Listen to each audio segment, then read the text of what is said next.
أما بعد فأعوذ بالله من الشيطان الرجيم بسم الله الرحمن الرحيم اقتربت الساعة وانشق القمر وإن يروا آية يعرضوا ويقولوا سحر مستمر وكذبوا واتبعوا أهواءهم وكل أمر مستقر ولقد جاءهم من الأنباء ما فيه مزدجر حكمة بالغة فما تغني النذر فتول عنهم يوم يدعو الداعي إلى شيء نكر خش عن أبصارهم يخرجون من الأجداث كأنهم جراد منتشر مهطعين إلى الداعي يقول الكافرون هذا يوم عسير كذبت قبلهم قوم نوح فكذبوا عبدنا وقالوا مجنون وازدجر فدعا ربه أني مغلوب فانتصر ففتحنا أبواب السماء بماء منهمر وفجرنا الأرض عيونا فالتقى الماء على أمر قد قدر وحملناه على ذات ألواح ودسر تجري بأعيننا جزاء لمن كان كفر وَلَقَدْ تَرَكْنَاهَا آيَةً فَهَلْ مِن مُدَّكِرٍ فَكَيْفَ كَانَ عَذَابِي وَنُذُرِ وَلَقَدْ يَسَّرْنَا الْقُرْآنَ لِلذِّكْرِ فَهَلْ مِن مُدَّكِرٍ كَذَّبَتْ عَادٌ فَكَيْفَ كَانَ عَذَابِي وَنُذُرِ إِنَّا أَرْسَلْنَا عَلَيْهِمْ رِيحًا صَرْصَرًا فِي يَوْمٍ نَحْسٍ مُسْتَمِرٍّ تنزع الناس كأنهم أعجاز نخل منقعر فكيف كان عذابي ونذر ولقد يسرنا القرآن للذكر فهل من مدكر صدق الله العظيم رب اشرح لي صدري ويسر لي أمري واحلل عقدة من لساني يفقهوا قولي آمین یا رب العالمین۔ ہم نے آخری زمانے سے متعلق جتنی حدیثیں پڑھی اور اس کے بعد جو ہم نے ان فتنوں سے نکلنے کا راستہ تلاش کیا احادیث کی روشنی میں، وہ قرآن مجید ہے۔ اور قرآن مجید پورے کا پورا، البتہ یہ کہ اب جو ہم نے سلسلہ شروع کرنا ہے آگے، یہ سورۃ القمر ہے، 27ویں پارے میں آئی ہے۔ اس سے آگے ہم پڑھنا شروع کریں گے، وہ میں بعد میں بتاؤں گا کہ یہاں سے کیوں شروع کر رہے ہیں، الف لام میم سے کیوں نہیں شروع کر رہے ہیں، یا سورہ فاتحہ سے کیوں نہیں شروع کر رہے ہیں۔ پہلی بات یہ سمجھ لیجئے کہ یہ جو قرآن مجید ہے، اس کے ہمیں یہ تو معلوم ہے نا 30 پارے ہیں، یہ بھی معلوم ہے کہ 6000 سے زائد اس کی آیات ہیں، یہ بھی معلوم ہے کہ اس کے رکوع کی بھی ایک تقسیم ہے، پاروں کی بھی تقسیم ہے، ایک منزلوں کی تقسیم ہے، 7 منزلیں ہیں۔ ایک تقسیم اور بھی ہے مصحف کی تقسیم، کہ جو جس طرح مصحف مطلب جس ترتیب میں اس وقت ہمارے پاس نازل اس ترتیب میں نہیں ہوا ہے، نازل ہونے کی ترتیب اور ہے، اور آج کتابی صورت میں جس طرح ہمارے پاس ہے اس کی ترتیب اور ہے۔ اس کتابی صورت کے اعتبار سے ایک جو نئی اس لیے کہہ رہا ہوں کہ یہ یوں سمجھے آج سے 100 سال پہلے کی تقریباً ایک تحقیق ہے کہ قرآن مجید کی جیسے 7 منزلیں ہیں، ایسے ہی 7 مکی اور مدنی صورتوں کے گروپ ہیں۔ ہر گروپ کا آغاز ایک مکی یا ایک سے زائد مکی صورتوں سے ہوتا ہے، اور اختتام پر ایک مدنی یا ایک سے زائد مدنی صورتیں ہوتی ہیں۔ اس طرح انہوں نے 7 گروپ بنائے۔ جو پہلا گروپ ہے اس میں ایک مکی صورت ہے سورہ فاتحہ، اور 4 مدنی صورتیں ہیں، اور وہ ہیں بھی بہت بڑی بڑی، سورہ بقرہ، سورہ آل عمران، سورہ نساء، سورہ مائدہ۔ دوسرا جو گروپ ہے وہ ذرا آپ کو بالکل برابر 2 صورتیں ہیں، ایک سورہ انعام، سورہ اعراف مکی، اور سورہ توبہ، سورہ انفال یہ مدنی۔ پھر جو گروپ ہے اس میں مکیات زیادہ، 14 مکی صورتیں ہیں، سورہ یونس سے لے کے سورہ مومنون 18ویں پارے تک، یعنی تقریباً 11ویں پارے سے شروع ہو کے 18ویں پارے تک ساری مکی ہے، بیچ میں صرف ایک مدنی ہے سورہ نور۔ اس کے بعد پھر 8 مکیات ہیں، اور ان کے ساتھ ایک مدنی ہے سورہ احزاب ہے، اور پھر 13 مکی صورتیں اور ان کے ساتھ 3 مدنی ہیں۔ یہ جو درمیان والے 3 گروپ ہم نے دیکھے، پہلا گروپ وہ بھی اس اعتبار سے کچھ مدنی حصہ بہت زیادہ ہے، دوسرا گروپ ذرا برابر نظر آیا. تیسرا گروپ وہ ہے کہ جس میں ہم نے دیکھا کہ مکیات بہت زیادہ ہیں, صرف ایک مدنی صورت ہے, چوتھے کی بھی صورتحال ایسی ہے, پانچویں کی بھی صورتحال ایسی ہے. تو اس کے بعد جو چھٹا اور ساتواں گروپ ہے, ان میں سے چھٹا گروپ پھر دوسرے گروپ کی طرح ہے, یعنی یہ بھی اس میں جو ہے وہ 7 مکی صورتیں ہیں اور 10 مدنی صورتیں ہیں, لیکن جو ہجوم ہے تقریباً برابر ہے, تھوڑا بہت فرق ہو تو سوا پارا تقریباً دونوں بن جاتے ہیں. اور اس کے بعد جو آخری گروپ ہے اس میں سورہ ملک سے لے کے آخر تک آخری 2 صورتوں کے بارے میں تو یقینی طور پہ کہا جاتا ہے کہ یہ مدنی ہے, اگرچہ کہ اس میں بھی اختلاف ہے اور بیچ میں کچھ اور صورتیں بھی ہیں کہ جن کے بارے میں اختلاف ہے. تو وہ ذرا آخر میں جا کے تھوڑی بات ذرا تھوڑی سی یوں سمجھے اس اختلاف کی وجہ سے, کیونکہ سب جو بھی مفسرین ہیں ان کا ایک بات پر اجماع نہیں ہے کہ یہ صورت, جیسے سورۃ النصر ہے اس کو بعض کہتے ہیں مکی ہے, بعض کہتے ہیں مدنی ہے. سورۃ الفلق سورۃ الناس ہے, اکثر کہتے ہیں کہ مدنی ہے, لیکن یہ کہ کچھ آراء ایسی بھی ہے جس میں ان کو مکی کہا گیا ہے, تو اس لیے پھر وہ اختلاف ہو جاتا ہے. تو یہ جو آخری 2 گروپ ہیں یہ ترتیب نزولی میں یعنی نازل ہونے کی ترتیب میں ان کی جو مکیات ہیں وہ سب سے پہلے نازل. اب آپ ہم نے اگر دیکھیں نا تو اقرا باسم ربک الذی خلق بالکل ابتدا میں نازل, پہلی آیتیں وہی اتری تو وہ 30ویں پارے میں.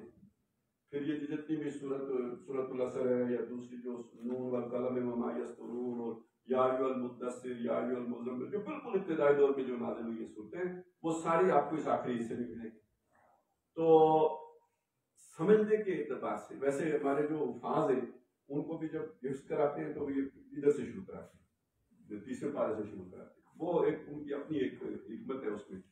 لیکن یہ کہ ہم نے اس لیے اختیار کیا اس کو کہ اس کے اندر ایک خاص بات ہے, وہ خاص بات سمجھ لیجیے کہ یہ والے 2 گروپ وہ ہیں کہ جس میں زیادہ زور جو ہے نا وہ انذار کا ہے, خبردار کرنے. یعنی اس میں کیفیت ایسی ہے جیسے بندہ سویا ہوا ہے, آپ اسے جگا کے کہہ رہے ہیں کہ طوفان آ گیا, مصیبت آ گئی, بلا آ گئی, اٹھ کھڑو, بھاگو, نکلو. تو اب آپ ذرا جوڑے نا اس کے ساتھ جو ہم نے حدیثیں پڑھی ہیں اس میں یہ چیز ہے یا نہیں کہ گویا طوفان سر پہ آیا کھڑا ہوا ہے. وہ آخری زمانے کے حالات بالکل جو ہے دہلیز تک پہنچ چکے ہوئے ہیں, بلکہ شروع ہو چکے ہوئے ہیں. اگر انسان آنکھیں کھول کے دیکھے تو سارے آثار ظاہر ہو چکے ہوئے ہیں کہ جو آخری دور کی جنگوں سے متعلق نبی صلی اللہ علیہ وسلم نے اشارہ فرمائے تھے, جو حدیثیں ہم نے پڑھی. تو آپ اپنے ارد گرد دیکھیں کیا لوگوں کو اس کا احساس ہے, کیا ہمیں اس کا احساس ہے, تو جگانے کی ضرورت ہے. تو وہ حصہ قرآن مجید کا کہ جس میں انذار کیا گیا ہے, خبردار کیا گیا ہے, اس سے ہم آغاز کریں. ویسے اس کا آغاز ہمیں سورہ کاف سے کرنا چاہیے, کیونکہ یہ جو 7 صورتیں میں نے گنوائی یہ سورہ کاف سے شروع ہوتی ہے, سورہ ذاریات, سورہ طور, سورہ نجم, اور پھر یہ سورہ قمر, پھر سورہ رحمان, پھر سورہ واقعہ. تو لیکن میں سورہ قمر سے اس لیے شروع کر رہا ہوں کہ 2 اس کی یہاں پہ جب میں یہ بکروٹیا مسجد میں میرا جمعہ ہوتا تھا اس زمانے میں نے سورہ کاف سے شروع کیا تھا. اب مجھے یہ یاد نہیں کہ کتنی صورتیں ہوئی, اور ابھی کچھ 2 سال کورونا شروع ہونے سے پہلے میں نے یہ والا یہی سے اسی خیال سے جو ابھی آپ کے سامنے پیش کیا ہے راولپنڈی میں شروع کیا. کھرنا پور کے قریب ایک وہ آصف قرآن کمپلیکس ہے, اس میں نے سورہ قمر سے سورہ کاف سے شروع کیا. تو سورہ نجم تک پہنچے تو کورونا آ گیا, اور پھر کورونا کے بعد جو ہے نا وہ نشستیں وہاں پہ جاری نہیں رہ سکی. تو اب اس سے آگے یعنی سورہ قمر سے میں شروع کر رہا ہوں. تو ایک تو یہاں پہ ہوا ہے, میرا اندازہ یہ ہے کہ شاید یہاں تک ہم اس سے آگے نکل گئے تھے, لیکن یہ کہ چلیں جہاں بھی پہنچے تھے اب یہاں سے شروع کر رہے ہیں. اقتربت الساعۃ وانشق القمر, یہ جو سورہ قمر ہے اصل میں تو یہ جڑی ہوئی ہے سورہ نجم کے ساتھ, یعنی وہی جو میں نے آپ کو گروپوں والی بات بتائی نا, تو یہ اصل میں مولانا حمید الدین فراہی ایک عالم گزرے ہیں, یہ مولانا شبلی نعمانی کے شاگرد, اور ان کے شاگرد ہیں مولانا امین حسن اصلاحی, ان کا نام تو آپ نے ضرور سنا ہوگا, جن کی بہت سی تصنیفات بھی ہیں, جماعت اسلامی کے میں حاصل ہیں. تو ان کے استاد مولانا حمید الدین فراہی, اسے فراہی مکتبہ ذکر کہتے ہیں. تو انہوں نے نظم قرآن پر بہت کام کیا, اور اسی سے پھر یہ 7 گروپ بھی نکالے. اور ایک چیز انہوں نے یہ بھی بتائی ہے کہ جو قرآن مجید کی صورتیں ہیں نا یہ جوڑا جوڑا دی, بعض صورتیں منفرد ضرور ہیں، یعنی منفرد مزاج کی ہیں، لیکن اکثر و بیشتر صورتیں آپس میں جوڑا جوڑا ہے. یعنی جوڑا کیا ہوتا ہے؟ کوئی جوڑا بالکل یکساں نہیں ہوتا. آپ مطلب مرد عورت کو دیکھیں تو بالکل یکساں نہیں ہے، لیکن یہ چڑیوں کے جوڑے اگر آپ دیکھیں تو آپ کو ایک جیسے ہی لگیں گے، حالانکہ وہ بھی آپس میں پہچان سکتی ہیں. جیسے انسانوں کو کوئی اور مخلوق دیکھے تو اسے سب ایک جیسے ہی لگیں گے، اسے جنس کا فرق کرنا اس کے لیے مشکل ہو جائے گا. تو اسی طرح سمجھ لیجیے کہ جوڑے بظاہر ایک جیسے ہوتے ہیں، تھوڑا بہت ان میں اختلاف بھی ہوتا ہے، لیکن دونوں مل کے کسی مقصد کی تکمیل کر رہے ہیں.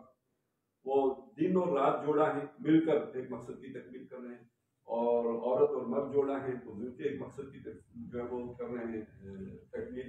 اسی طرح سمجھ لیجیے جوڑا ہونے کا مسئلہ کہ قرآن مجید کی جو دو صورتیں جوڑا جوڑا ہونے کی بات ہے کہ اس میں مضمون کا رنگ ہوتا ہے. ایک رنگ یعنی جسے ہم کہتے ہیں جیسے تصویر کا ایک رنگ یا ایک رخ وہ ایک صورت میں بیان ہو جاتا ہے، تصویر کا دوسرا رخ دوسری صورت میں بیان ہوتا ہے. اصل فرض کریں یہ ہے کہ جی لوگوں کو خبردار کیا جائے، انذار کیا جائے، خبردار کیا جائے. تو اس کے دو طریقے ہو سکتے ہیں کہ ان کو خبردار کیا جائے، اللہ تعالیٰ کی جو ان کے پر نعمتیں ہیں، احسانات ہیں، اللہ تعالیٰ کے انعامات ہیں، ان کے ذریعے سے انہیں یاد دہانی کرائی جائے کہ دیکھو اللہ نے تم کو کیا کیا دیا ہے. دوسرا طریقہ یہ ہے کہ انہیں پھر بتایا جائے کہ قوم نوح کے ساتھ کیا ہوا، قوم عاد کے ساتھ کیا ہوا، قوم ثمود کے ساتھ کیا ہوا، قیامت کو کیا ہوگا، آخرت میں کیا ہوگا، دوزخ ہے. تو یہ ایک طریقہ یہ بھی ہے.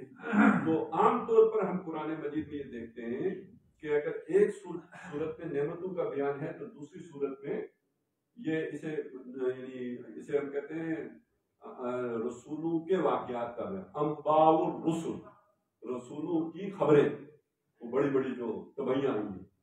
تو اب ان تبعیوں کے ساتھ جوڑ لیجیے اس کو. نبی صلی اللہ علیہ وسلم کو یہی مانا مکے والوں نے تو تباہی سے تو دوچار ہو گئے ہیں،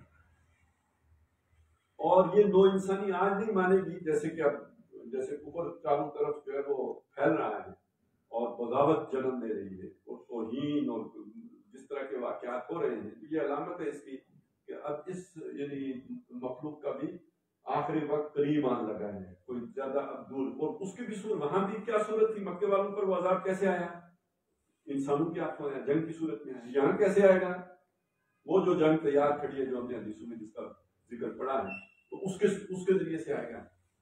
تو سورۃ النجم میں جو زیادہ تر اللہ کی نعمتوں کا بیان ہے، اور یہ جو سورہ قمر ہم پڑھنے چلے ہیں اس میں انذار ہے رسولوں کے واقعات کو بیان کرنے کے ذریعے سے. ساتھ آغاز کیا گیا ہے، جیسے اس سورت کے آغاز میں نجم کا ذکر تھا، وَالنَّجْمِ إِذَا هَوَىٰ، ستارہ جبکہ وہ ڈوب جائے. تو یہاں شروع میں قمر کا ذکر ہے، چاند. تو ستارہ اور چاند جو ہے آپس میں ملتے جلتے بات ہے. یہاں پہ مکمل ہونے کی بات نہیں ہے بلکہ یہ کہ اس کے شق ہونے کی، دو ٹکڑے ہونے کا ذکر ہے. پہلی آیت یہ اقتربت الساعۃ، قیامت قریب آ گئی. الساعۃ اس کا لفظی معنی ہوگا گھڑی. گھڑی کئی معنوں میں استعمال ہوتی ہے، جو ہم ہاتھ پر باندھتے ہیں یہ بھی گھڑی ہے. ایک کہتے ہیں اس گھڑی، وہ وقت ہوتا ہے خاص. اچھا اس کو گئے ہوئے 2 گھڑیاں ہو گئی ہیں، یہ اس کا مطلب 2 گھنٹے ہو گئے. تو گھڑی گھنٹے کے معنی میں بھی استعمال کرتے ہیں، گھڑی اس آلے کے معنی میں بھی استعمال کرتے ہیں جو ہمیں وقت بتاتی ہے. اور گھڑی ایک خاص یعنی میزان وہ بھی ہے، ایک معیار بھی ہے جس پر ہم ٹائم کو ناپتے ہیں، یعنی گھنٹہ یا 2 گھنٹے، یہ بھی گھڑی ہے. اچھا یہ جو الساعہ ہے یہ وہ خاص گھڑی ہے، جیسے ہم کہتے ہیں نا اس گھڑی یہ ہو رہا تھا، یعنی اس وقت پر یہ بات ہو رہی تھی. تو اب یہ ایک الساعہ خاص گھڑی کا ذکر ہو رہا ہے، ایک خاص لمحے کا ذکر ہو رہا ہے، ایک خاص وقت کا ذکر ہو رہا ہے. اور اس سے مراد کیا ہے، اس سے مراد ہے جب یہ نظام جو ہمیں بڑا پکا ٹھکا نظر آتا ہے، یعنی اس کو جب مشرکین مکہ دیکھتے تھے تو انہیں پکا ٹھکا کا ان کا مطلب کیا تھا، یہ اتنے مضبوط پہاڑ، یہ وادیاں، یہ جنگل، یہ کیسے ختم ہو جائے گا سب کا سب. ان کی جگہیں جہاں تک جاتی ہیں. آج جب ہم دیکھتے ہیں تو ہماری تو دوربینیں سورج کا بھی مشاہدہ کر رہی ہیں اور گلیکسیاں، ٹھیک ہے نا، گلیکسیز اینڈ گلیکسیز. تو یہ سارا کچھ آج کے انسان کے لیے کہ یہ بالکل سارا نپٹ جائے گا، اس کے لیے اور بھی مشکل. لیکن یہ کہ یہ سورج اور چاند آپس میں اکٹھے ہو جائیں گے. اذا جو بھی الشمس والقمر، سورج اور چاند جب جمع کر دیے جائیں گے تو یہ ایک تو بہت بڑی یوں سمجھے تباہی بربادی. تو یہ سمجھانا اس وقت بھی مشکل تھا، آج بھی انسان کو یہ یقین کروانا ذرا دشوار ہے کہ یہ بڑا پکا ٹھکا مضبوط مستحکم نظام طے و بالا ہو جائے گا. یہ پہاڑ ریت کے گالوں کی طرح اٹھتے پھریں گے، ریت کی طرح اور روئی کے گالوں کی طرح اٹھتے پھریں گے، اور یہ سارا نظام ہستی جو ہے وہ سمیٹ دیا جائے گا، آسمان پھٹ جائے گا، اور یہ کہ ستارے گنا جائیں گے، سورج اور چاند جمع ہو جائیں گے، اور جو سمندر ہیں وہ دہکا دیے جائیں گے. یہ سارا کچھ جو ہوگا اس کے لیے لفظ کیا آتا ہے جی؟ الساعہ. ہم اسے قیامت کہتے ہیں. اصل میں قیامت کا لفظ جو ہے وہ خاص ہے، قیام سے ہے نا، قیام جب آپ اللہ کے سامنے کھڑے ہوں گے. لیکن بعض جگہوں پہ قیامت کا لفظ الساعہ کے معنی میں بھی آ گیا، یعنی اس ساری تباہی کے لیے بھی قیامت کا لفظ آ گیا. تو اس ساری چیز کو دیکھتے ہوئے ہم کہہ سکتے ہیں کہ یہ جو الساعہ ہے یہ تو ہے اس قیامت کا آغاز جس کا اختتام جا کے حشر پر ہو. یہاں سے لے کے وہاں تک یہ جو ہے وہ قیامت ہے، لیکن اس کے جو آغاز کی گھڑی ہے اس کو کہا گیا الساعہ. اور یہاں پہ جو بات کہی گئی وہ یہ قریب آ گئی ہے، یعنی حضور صلی اللہ علیہ وسلم کے دور میں جو بات قرآن مجید بتا رہا ہے کہ وہ کوئی زیادہ دور نہیں. تو نبی صلی اللہ علیہ وسلم بھی اس کی وضاحت فرماتے تھے کہ میں اور قیامت جو ہے آپ اس طرح ملے ہوئے جیسے یہ دو انگلیاں ہیں، یا یہ فرق ہے جیسے کہ ادھر اوپر ہے یہ نیچے ہے، بس یہی فرق ہے، اس سے زیادہ کوئی قیامت میں اب فرق نہیں ہے. اب آپ سوچیں نا، حضرت آدم علیہ السلام آئے، اس کے بعد جو بھی نبیوں نے آنا تھا سارے آئے اور سارے ختم ہو گئے، آخری آ گئے، اس کے بعد بڑا واقعہ کیا ہونا ہے؟ سب سے بڑا واقعہ تو الساعہ کا واقعہ یہ. تو قیامت تو قریب آ گئی ہے، اور یہ کوئی ایک صورت میں نہیں ہے جس میں اس کا ذکر ہے.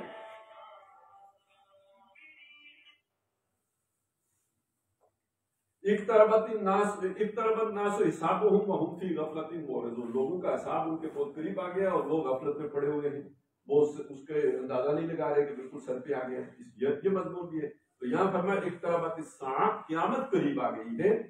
وانشق القمر، اور چاند دو ٹکڑے ہو گئے. اچھا، یہ واقعہ نبی صلی اللہ علیہ وسلم کے معجزات میں شمار کیا جاتا ہے، اور بعض لوگوں کو اس سے تھوڑی سی الجھن بھی ہوتی ہے جب وہ کہتے ہیں کہ حضور کو کوئی اسی معجزے نہیں دیے گئے تو پھر اس سے یہ ساری یعنی یہ کیا ہے، پھر وہ اس کی اور طرح سے توجیہ کرتے ہیں. وہ پھر یوں کر کے ترجمہ کرتے ہیں کہ قیامت قریب آ گئی ہے الساعہ، اور یعنی جب وہ آئے گی تو چاند دو ٹکڑے ہو جائے گا. اچھا، اس ترجمے کے ساتھ اگلی آیت ملتی نہیں، اس کا تعلق اس دوسری بات کے ساتھ جڑتا ہے کہ جو گویا اس موقع پہ جب نبی صلی اللہ علیہ وسلم موجود تھے تو چاند دو ٹکڑے ہوا. البتہ یہ سمجھ لیجئے کہ ہم تعین کے ساتھ معجزہ اس عمل کو کہتے ہیں، اس واقعے کو کہتے ہیں کہ جو بطور چیلنج سامنے رکھا گیا ہو کہ آؤ اس کا مقابلہ کرو. یعنی بڑا خاص معاملہ ہے، سب کو پتہ ہے موسیٰ علیہ السلام کو ایک معجزہ دیا گیا، عصا کا معجزہ، اور پھر جو فرعون نے جادوگر اکٹھے کیے تو مقابلہ ہوا نا عصا کا. تو ایک چیلنج تھا، اس کا مقابلہ کر سکتے ہو تو کرو. اس نے مقابلہ کیا اور ناکامی سے دوچار ہو گیا. وہ جو ہے عصا موسیٰ، اس کو اللہ تعالیٰ نے غالب کر دیا. یہاں پہ اس طور پر جو چیز نبی صلی اللہ علیہ وسلم نے پیش کی کہ آؤ مقابلہ کرو، وہ کیا ہے؟ وہ قرآن مجید ہے.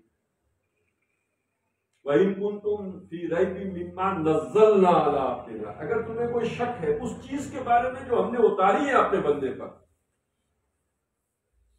تو پھر لے آؤ کوئی اس کے مقابلے میں کوئی صورت. فَاتُوا بِصُورَةٍ مِّن مِّثْلِهِ، اس جیسی کوئی ایک صورت بنا کے لے آؤ. اب ایک صورت میں تو پھر سورۃ العصر بھی ہے، ایک صورت میں سورۃ الکوثر بھی ہے، ایک صورت میں سورہ نصر بھی ہے، یعنی تین آیتیں ہی جیسی بنا کے لے آؤ.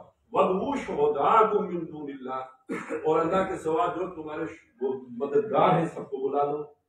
ان کنتم صادقین، اگر تم اپنے اس وعدے میں سچے ہو، اپنے اس دعوے میں سچے ہو. تو معلوم ہوا کہ نبی صلی اللہ علیہ وسلم نے چیلنج کے انداز میں جو چیز پیش کی ہے وہ قرآن مجید ہے. اصل معجزہ تو حضور صلی اللہ علیہ وسلم کا قرآن مجید ہے، جس کے مقابلے میں کوئی نہ کھڑا ہوا نہ کامیاب ہوا.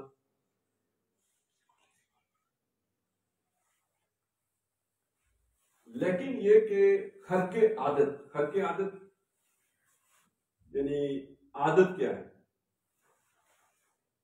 عادت ہم کہتے ہیں اس چیز، ایک عادت ہوتی ہے انسان کی عادت، ایک اس کائنات کی عادت ہے، یعنی سورج صبح کو نکلتا ہے، شام کو غروب ہوتا ہے، بادل آتے ہیں تو بارش برستی ہے، بغیر بادلوں کے بارش نہیں برستی، یہ عادت ہے، اس کو بھی عادت ہے۔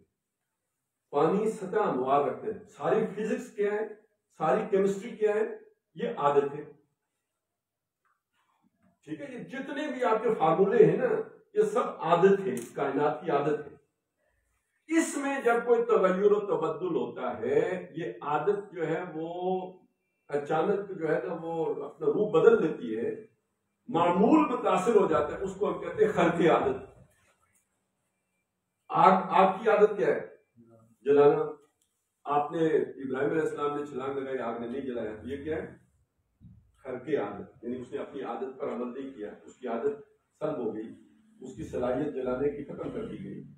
پانی کی عادت کیا ہے؟ سطح ہموار رکھتے ہیں۔ موسیٰ علیہ السلام گزر رہے تھے تو علیحدہ ہو کے کھڑا ہو گیا، یہ کام تو پانی نہیں کرتا، اس نے اپنی عادت کے خلاف کیا، یہ کیا ہے؟ یہ خرق عادت ہے۔ تو اس طرح سمجھ لیجئے کہ خرق عادت واقعات جو اس قرآن کے علاوہ نبی صلی اللہ علیہ وسلم سے کے ذریعے سے ہوئے ہیں، بہت سے ہیں، جیسے وہ کوئی ایک آدمی ہے، چند آدمیوں کا کھانا جو ہے وہ سینکڑوں لوگوں کو پورا ہو گیا، اس طرح کی بے شمار چیزیں ہیں۔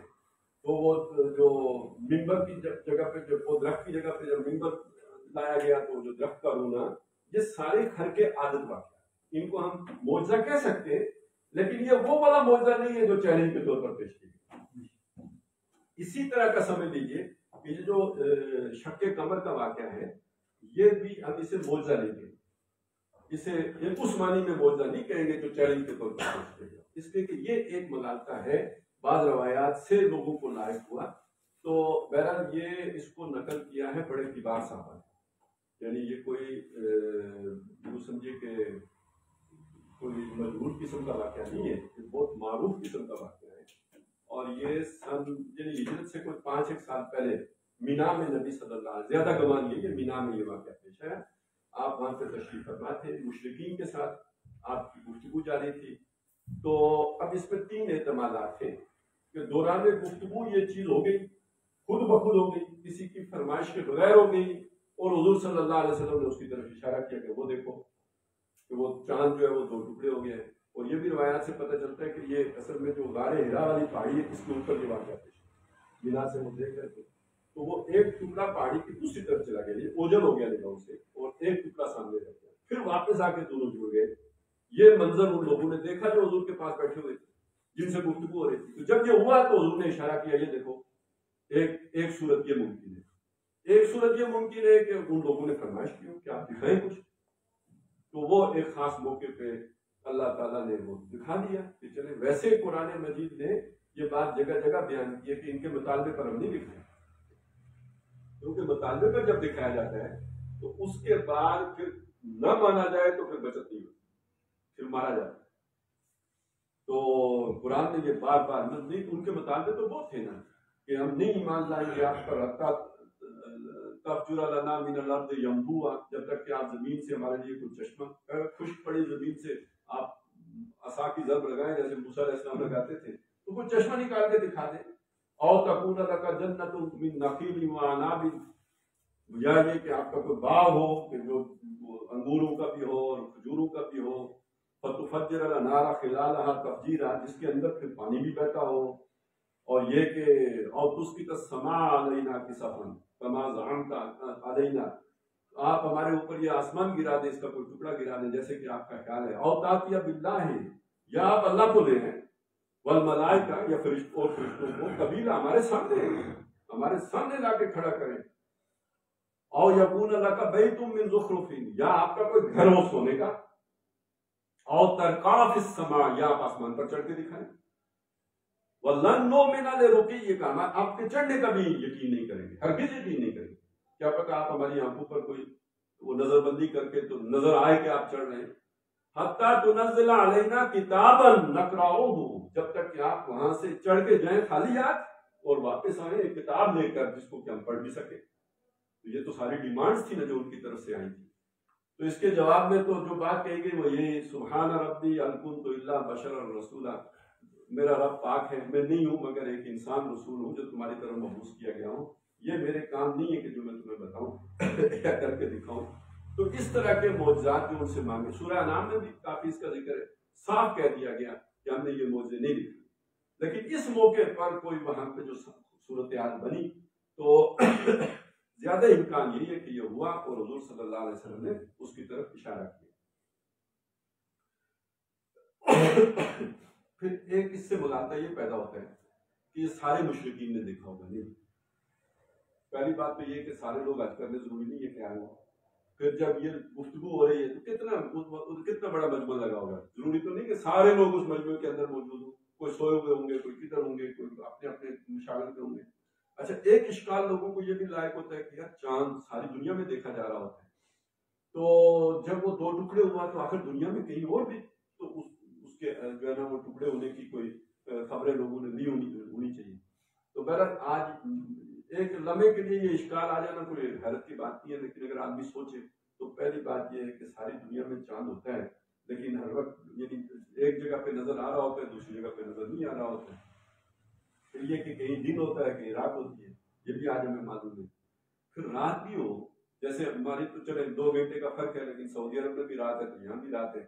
لیکن یہ کہ ہم اس وقت چاند دیکھ رہے ہیں، جاگ تو ہم رہے ہیں، لیکن ہمیں تو یہ بھی نہیں پتا چاند طلوع کتنے بجے ہوگا۔ نہ سورج کو کوئی دیکھتا رہتا ہے، سورج گرہن ہوتا ہے، چاند گرہن ہوتا ہے، پتہ ہی نہیں ہوتا۔ وہ تو آج کل جو پہلے ہی ناسا والے بتا دیتے ہیں تو اس سے پتہ چلتا ہے۔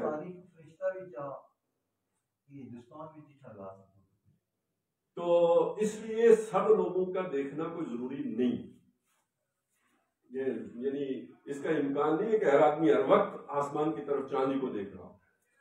البتہ یہ کہ جیسے ظاہر بھائی بتا رہے تھے کہ یہ ہندوستان میں مالابار ایک علاقہ ہے، اس کا کوئی جو بادشاہ تھا وہ اس وقت کسی کام سے چھت پر، اب پتہ نہیں وہ کوئی اپنی کوئی نیویگیشن کے چکر میں تھا یا کیا تھا، اس نے جب بعد میں مسلمان تاجر اس علاقے میں آئے ہیں اور یہ آیت کسی نے پڑھ کے اسے سنائی تو اس نے کہا یہ تو واقعہ میں نے اپنی آنکھوں سے دیکھا، میں بہت حیران ہوا تھا یہ کیا ہوا۔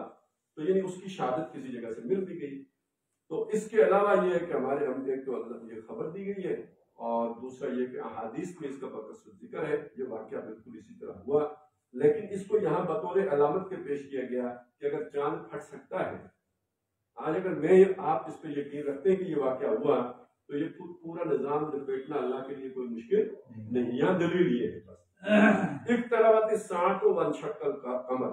اب یہ تو ہو گئی بات سمجھانے کی، ان لوگوں کا مزاج کیسا ہے، ان کی سوچ کیسی ہے، ان کی طبیعت کیسی ہے۔ ہوتا ہے نا جسے کہتے ہیں کہ کام کرنے کا دل ہو تو آدمی کے پاس لاکھ دلائل ہوتے اور نہ کرنے کا دل ہو تو لاکھ والے ہوتے۔ تو یہ کس مزاج کے لوگ ہیں؟ یہ اس طرح کے لوگ ہیں کہ جن کے دل اچھی بات کی طرف راغب ہوتے ہیں، یا اس طرح کے لوگ ہیں کہ جو اچھی بات سننے کے لیے تیار نہیں ہوتے؟ یہ اگلی بات میں اگلی آیت میں گیا، وَإِن يَرَوْا كُلَّ آیَةٍ وَإِن يَرَوْا آیَةً، اگر یہ دیکھیں کوئی نشانی۔ اب یہاں نشانی کا مطلب کیا ہے؟ خرق عادت، کوئی ایسی نشانی دیکھیں یعنی معجزہ قسم کی نشانی، جیسے کہ یہ تھی، یورضو، وہ اس سے اعراض کریں، یعنی یہ ان کی طبیعت ہے، اس کے پر توجہ ہی نہیں دی۔ اچھا، ایک نشانیاں وہ ہیں کہ جو کائنات میں بکھری پڑی ہیں، ان پر تو یہ بالکل ہی توجہ نہیں دیتے نا، جس کا جیسے سورہ یاسین میں ذکر ہے، وَمَا تَأْتِيهِم مِّنْ آیَةٍ مِّنْ آیَاتِ رَبِّهِمْ إِلَّا كَانُوا عَنْهَا مُعْرِضِينَ، نہیں ان کے پاس آتی ہے ان کے رب کی طرف سے ان کے رب کی نشانیوں میں سے کوئی نشانی، مگر یہ اس سے اعراض کرتے۔ اعراض یہ عرض سے بنا ہے نا، تو اعراض اصل میں یوں سمجھیے کہ عرض جیسے کپڑا ہوتا ہے، اس کا ایک طول ہوتا ہے، کیا ہوتا ہے، اور ایک عرض ہوتا ہے، تو جو عرض ہے وہ اس کا وہ والا کونا ہے، تو کسی شے کا کونا، پہلو، اعراض کرنا، پہلو تحقیق کرنا، جسے ہم کہتے ہیں کہ کسی چیز کو کنی کر دینا یا کسی چیز کو پاسا کر کے نکل جانا، پاسا ماری گشنا، یہ جو پاسا مارنا ہے نا، یہ ہے اعراض، کہ مطلب وہ اس چیز پر توجہ ہی نہیں دیتے، پاسا مارتے، اس کی طرف خیال ہی نہیں کرتے۔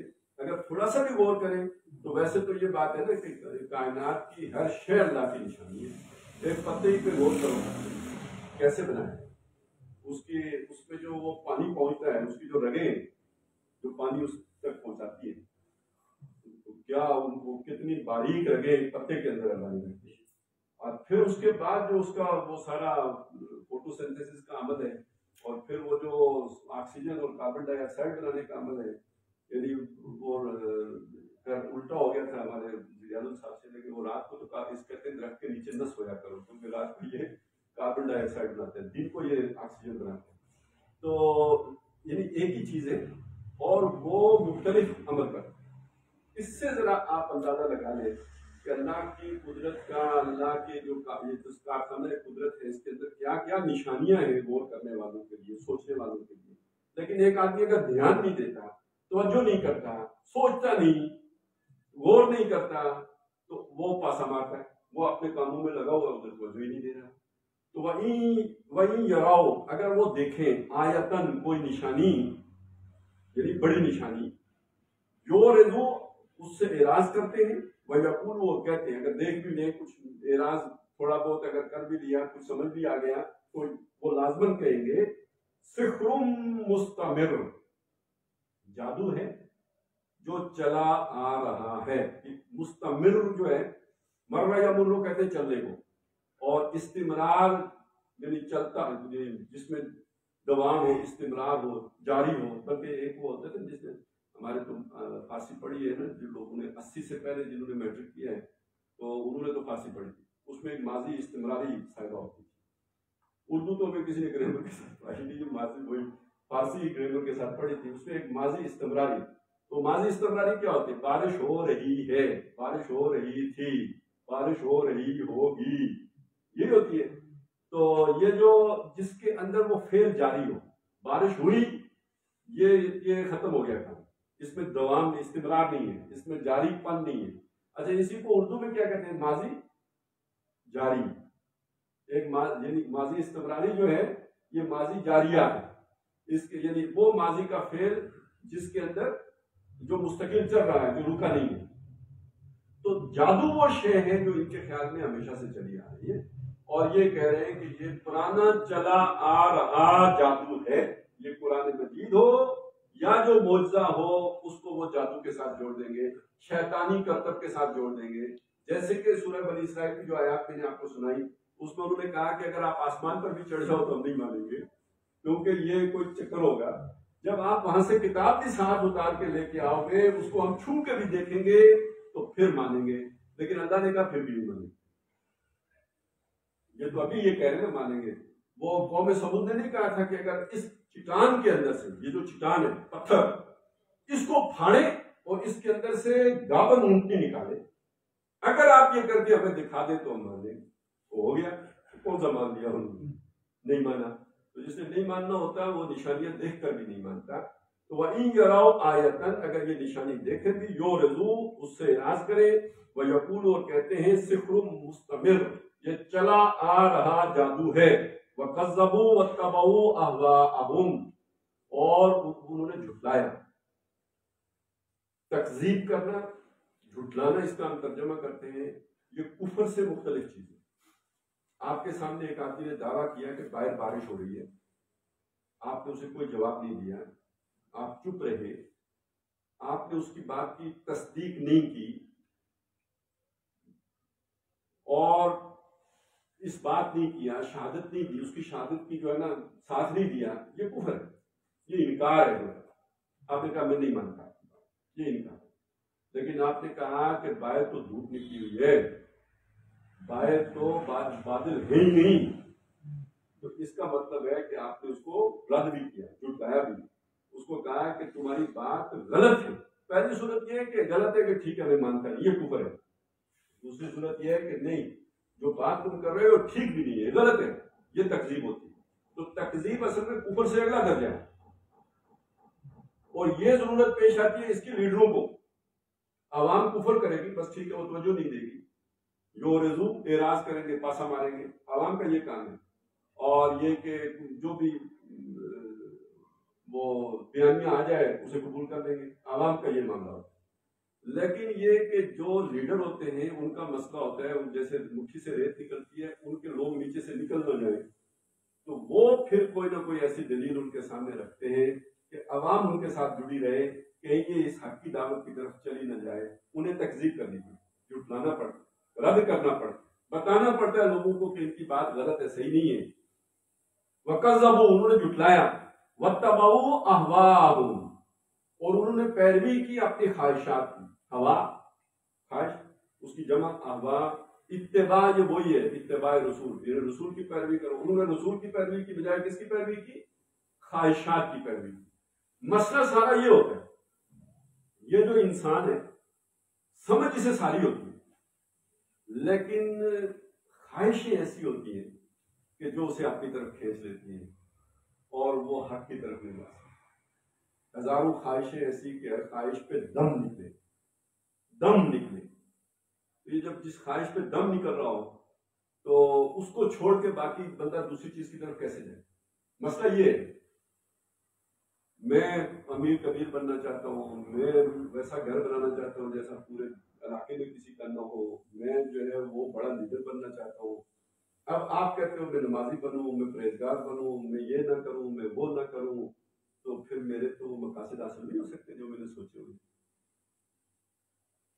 ظاہر ہے اتنا بڑا شہر بننے کے لیے مجھے کچھ نہ کچھ کیریئر بنانا پڑے گا، کوئی جاپان جانا پڑے گا، کوئی الٹا سیدھا کاروبار کرنا پڑے گا، کوئی اسمگلر ڈھونڈنا پڑے گا جس کا جو ہے پخ بن کے میں بھی کچھ حاصل کر لوں گا، اور پھر وہاں سے کام سیکھ کے تو پوری دنیا میں داؤد ابراہیم میں خود بنوں گا، پھر جا کے تو وہ ساری میری کچھ نہ کچھ ارمان نکلیں گے نا، اس سے پہلے تو نہیں نکل سکتے۔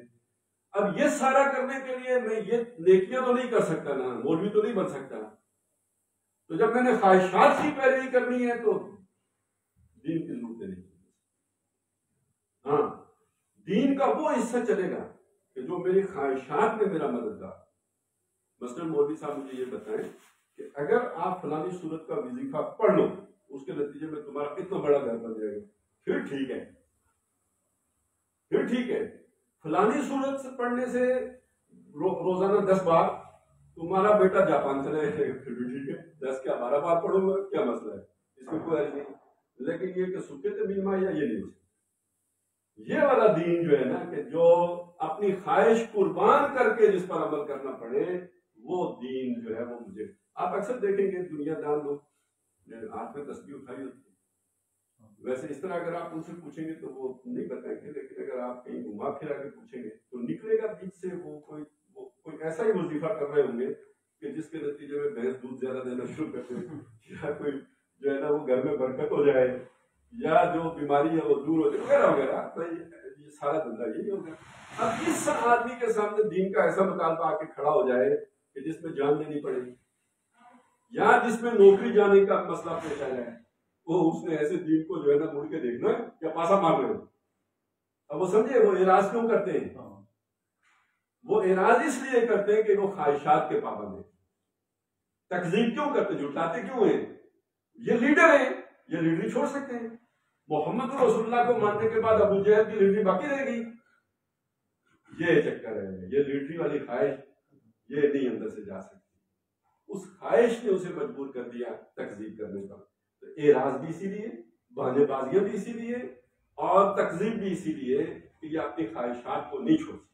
وَاتَّبَعُوا أَهْوَاءَهُمْ وَكُلَّ أَمْرٍ مُسْتَقِرٌ، ہر امر فیصلہ، یہاں امر فیصلہ، اس کا ایک مستقر ہے، استقرار،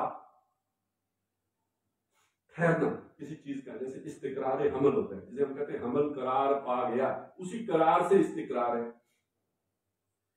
تو جیسے استقلال ہوتا ہے تو اسی طرح استقرار۔ مستقر کے دو معنی ہو سکتے ہیں، ٹھہرنے کی جگہ جہاں جا کے کوئی شے ٹھہر جائے، رک جائے۔ تو جیسے چلے وہ آج کل ہوتا ہے نا پتھری ہے، پتھری ٹوٹ گئی لیکن جا کے تو آگے مسانے میں پھنس گئی، تو معلوم اب گردے سے نکلی، مسانے میں جا کے اس کا استقرار ہو گیا، ادھر جا کے ٹھہر گئی، اب وہاں سے آپریشن کر کے نکالیں گے، جو بھی کریں گے ہم یہاں، تو وہ اس جہاں جا کے وہ رک گئی ہے شے، اس رکنے والی جگہ کا نام تو یعنی یا اس کا مطلب ہوگا وہ جگہ جہاں جا کے شے رکی ہے۔ ایک اور شے بھی ہو سکتی ہے کہ جس وقت رکی ہے نا اس وقت کو بھی مستقل کریں. یہاں پہ آپ دونوں معنی لے سکتے ہیں. ہر کام کا ایک وقت مقرر ہے اور ہر کام کے لیے ایک جگہ مقرر ہے. یہ دونوں مفاہیم شامل ہیں. مطلب کیا ہے اس کا؟ جوڑیں کہ یہ ہماری جو پیغام ان کے پاس آیا اس کو رد کر کے بیٹھے, جھٹلا چکے اور کدھر چل پڑے؟ خواہشات کے پیچھے. نتیجہ کیا نکلنا ہے اس کا؟ قرآن سے منہ موڑ کر اپنی دکانیں سجانے چلو گے اور اپنے کاروبار کرنے چلو گے, نتیجہ نکلے گا یا نہیں؟ تباہی, بربادی, ہلاکت. سوال یہ ہے کہ ابھی تو نہیں نکلا, ابھی تو اس کی دکان چل رہی ہے. سوال یہ ہے کہ ابھی تو کوئی اس کو نہ بازو ٹوٹا, نہ کوئی نقصان ہوا, نہ کوئی جنگ چھڑی. 74 سال ہو گئے پاکستان بنے ہوئے, اللہ کے وعدے کی خلاف ورزی کرتے ہوئے, سود کھاتے ہوئے, بے حیائی پھیلاتے ہوئے, کرپشن کے بازار گرم کرتے ہوئے, لیکن یہ کہ کوئی نقصان بھی نہیں ہوا. بہت بڑا چلے چھوٹا موٹا کوئی وہ بن گیا بنگلہ دیش وغیرہ, وہ تو ہم بھی جان چھوڑانا چاہ رہے تھے, اچھا ہی ہوا. اس سے ہمارا کیا نقصان ہوا؟ ان کا سیاسی شعور زیادہ تھا, وہ بہت پہلے پا لیتے جو ہم اب پا رہے, اور ان کے اندر جو ہے قربانی بھی, تحریک چلانے کا بھی وہ تھا, تو وہ پہلے تحریک جان چھوٹی, یوں سمجھے پاک ہو گئے, یوں سمجھے پرجی ہو گئے, جان چھوٹی ان سے. تو وہ تو اس کو تو ہم نقصان سمجھتے ہیں. اور ابھی یہ عیاشیاں جاری, ابھی پھر توقع ہے کہ امریکہ کسی مزید گڑھے میں گرے گا, وہاں پوچھیں گے جا کے صاحب سے کہ صاحب باہر نکالنے کے کتنے پیسے دو گے, ٹھیک ہے. تو پھر سوئٹزرلینڈ, ٹھیک ہے نا, وہ تو سیکرٹس جو ہے نا لیک ہوتے ہیں 30 سال بعد, 40 سال بعد. ہم تو دنیا میں تھوڑی ہوں گے, بدنام ہوگا تو کوئی وہ جو ہے نا کوئی صحافی ہوگا جس نے ہمارے خاموش مجاہد کتاب لکھی ہوگی, ہماری تو پھر بھی بچت ہو جائے گی. تو صاحب جب بندہ یہ دیکھتا ہے, یعنی نتیجہ یہ نکلنا چاہیے تھا, یہ تباہ ہوتا, برباد ہوتا. ابھی آگ اترتی آسمان سے اور اسے چٹ کر جاتا. اس نے اللہ کی کتاب سے منہ موڑا, اس نے اللہ کے رسول کی بات نہیں مانی, لیکن یہ کہ یہ تو پھول رہا ہے, پھیل رہا ہے, اور کاروبار اس کا ترقی کر رہا ہے. اس کا جواب دیا کل امر مستقر, تباہی اب اس کا مقدر ہے, اس کی پنشمنٹ ڈکلیئرڈ, لیکن اس کا نفاذ ڈیفرڈ. اس کا وقت مقرر ہے اور اس کی جگہ بھی مقرر ہے, کہاں آنی ہے اور کب آنی ہے یہ طے شدہ ہے. وہ پھر بدر میں آئی نا, اس کے 7 سال بعد, اس واقعے کے سمجھ لیجیے تقریباً 7 سال کے بعد آگے وہ جو بڑے بڑے ان کے گرو گنڈال تھے مکے والوں کے, وہ سارے کھینچ رہے ہیں آگے وہاں سے, تو آگے اللہ کی طرف سے سزا. اور باقی یہ کہ سب کو آخر ناک رگڑنی پڑی کہ جب نبی صلی اللہ علیہ وسلم فاتحانہ شان کے ساتھ مکے میں داخل ہوئے, جہاں الحق و ظاہر کرواتے, تو وقت مقرر ہے ان کی تباہی کا, لیکن یہ کہ وہ ایک دم نہیں آتا, وہ تو جو بھی اللہ نے طے کیا ہوا ہے اس کے مطابق آئے. وَلَقَدْ جَاءَهُم مِّنَ الْأَنبَاءِ مَا فِيهِ مُزْدَجَرٌ, اور آ چکی ہے ان کے پاس انباء, یہ نبأٌ کی جمع ہے. اما یتساءلون عن النبأ العظیم, کس چیز کے بارے میں لوگ چے مغیہ کر رہے ہیں؟ ایک بہت بڑی خبر کے بارے میں. نبا کہتے ہیں بڑی خبر, اسی سے لفظ نبی بنا ہے, اور نبی جو ہے یہ فعیل کا وزن ہے. یہ نبی جو اصل میں تو یہ نبی یون تھا, بلکہ نبی ان تھا پھر یون بنا, تو کیونکہ 2 یہ جمع ہو گئی, ایک نون بے, اس کے بعد فعیل کے یہ جو آ گئی, جو زائد یہ ہے وہ آ گئی, اور پھر چونکہ کلمہ لام کی جگہ پہ بھی اس میں جو حمزہ تھی, تو حمزہ جو ہے وہ اب نبی ان, اور اب وہ حمزہ بھی یہ سے بدل گئی ایک خاص قاعدے کے تحت, تو نبی یون ہو گیا.